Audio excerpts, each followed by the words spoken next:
Kisah kelahiran Nabi Muhammad Shallallahu Alaihi Wasallam.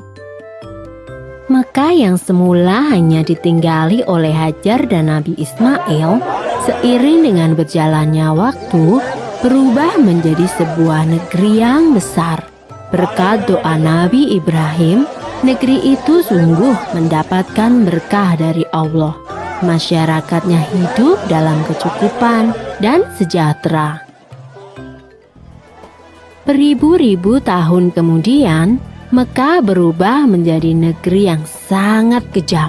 Sebagian besar masyarakatnya mulai melupakan ajaran agama yang benar dan berganti menyembah berhala-berhala yang mereka ciptakan sendiri.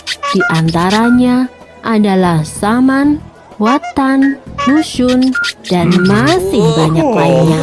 Semua itu adalah Tuhan yang mereka ciptakan dari batu, kayu, ataupun logam. Bukan hanya Tuhan mereka saja yang berubah, sifat dan perilaku masyarakatnya pun juga berubah. Kaum Quraisy yang secara turun-menurun menguasai Mekah dan Ka'bah mulai membentuk kelompok masing-masing. Mereka sangat berkuasa dan kaya raya. Namun kekayaan itu mereka dapatkan dengan cara yang tidak halal. Merampok, memeras rakyat kecil, berjudi, curang dalam berdagang, dan perbudakan yang sangat kejam. Kaum Quraisy menganggap harta adalah segalanya. Bagi yang memiliki harta paling banyak, dialah yang akan menjadi pemimpin.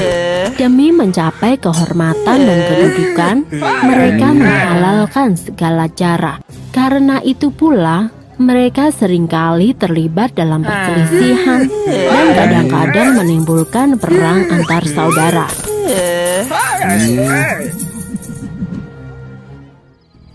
Zaman di mana kaum Quraisy hidup dengan cara yang kejam disebut zaman jahiliyah. Pada zaman itu, ada seorang wanita soleh bernama Aminah. Suaminya bernama Abdullah. Pada saat Aminah mengandung, sang suami jatuh sakit dan akhirnya pun meninggal dunia. Aminah merasa sangat sedih karena harus hidup sendirian. Pada suatu malam, ia bermimpi melihat bulan jatuh ke pangkuannya. Menurut ahli tafsir mimpi, kelak anak yang dikandung oleh Aminah akan menjadi orang yang dihormati. Mekah dan Ka'bah semakin ramai dan berkembang.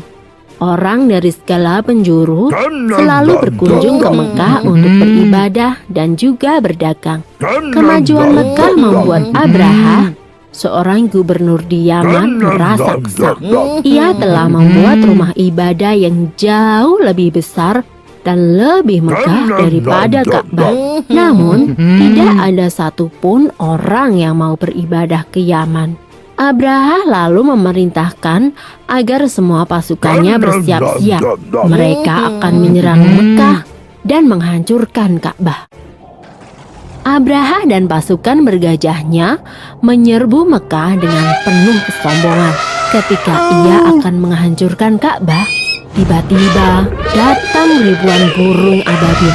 Burung-burung itu membawa batu-batu berapi dari neraka. Kemudian batu-batu itu dilemparkan ke arah pasukan gajah Abraha. Dalam sekejap mata, pasukan Abraha berhasil dikalahkan dan Ka'bah pun dapat diselamatkan. Tahun itu kemudian disebut dengan Tahun Gajah. Pada Tahun Gajah itu pula, Aminah melahirkan putranya. Ia memberikan nama Muhammad, sebuah nama yang tidak lazim untuk anak-anak kaum Quraisy.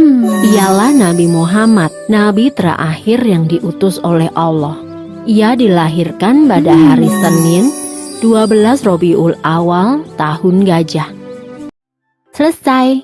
Sumber dalam Al-Quran terdapat dalam surat Al-Fil ayat 1-5 yang artinya, apakah kamu tidak memperhatikan bagaimana Tuhanmu telah bertindak terhadap tentara bergajah?